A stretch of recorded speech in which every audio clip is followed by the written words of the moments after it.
85 নং বাঘমাৰাছৰ গাঁও পঞ্চায়তৰ 4 নং বাঘমাৰাছৰ 6 নম্বৰ ৱাৰ্ডৰ সদস্য পদৰ প্ৰাৰ্থী মৰ্জিনা খাতুনৰ পত্ৰিক চিহ্ন কলহৰ ছবি লৈ প্ৰচাৰ অভিযান তুংগত। ঢোলে ডগৰে লাঠিবাৰী খেল প্ৰদৰ্শন প্ৰচাৰ অভিযান। ৰাজ্যজুৰি আৰম্ভ হৈছে পঞ্চায়ত নিৰ্বাচনৰ গৰম বতাহ।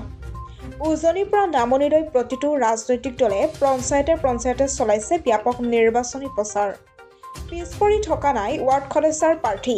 শুকুৰবাৰে ঢোলে ডগৰে লাঠিবাৰী খেল প্ৰদৰ্শন কৰি আৰু বেণ্ড পাৰ্টিৰ শব্দৰ তালে তালে নাচি বাগি ভোটাৰৰ সমৰ্থন আদায় কৰিবলৈ এইদৰে বিপুল সংখ্যক সমৰ্থকলৈ ৰেলী কৰিলে বাঘমাৰা গাঁও পঞ্চায়তৰ 6 নম্বৰ ৱাৰ্ডৰ সদস্য পদৰ প্ৰাৰ্থী মৰ্জিনা খাতুনে। আজিৰ জনসমৰ্থনে 7 মেত অনুষ্ঠিত হ'বলগীয়া পঞ্চায়ত নিৰ্বাচনত 4 নম্বৰ বাঘমাৰাছৰ 6 নম্বৰ ৱাৰ্ডৰ সদস্য পদৰ মৰ্জিনা খাতুনৰ বিজয় নিশ্চিত বুলি প্ৰমাণ কৰিলে।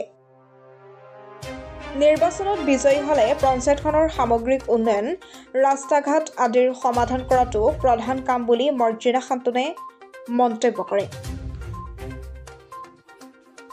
News desk report anytime.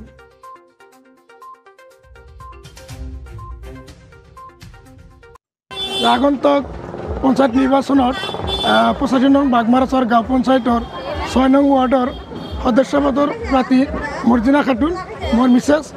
আজি তেখেতৰ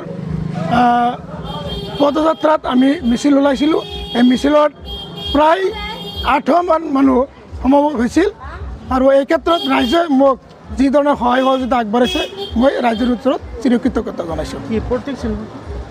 মোৰ মিছেছৰ প্ৰতীক চিহ্ন হৈছে কলৰ ছবি। ৰাইজক আহ্বান মই এইটোৱে জনাম, আজি যেনেকুৱা মোক সঁহাৰি জনাইছে অনাগত দিনত ৰাইজৰ হৈ মই যথেষ্ট পৰিমাণে কাম কৰি যাম আৰু ৰাইজৰ স্বাৰ্থত কাম কৰি যাম।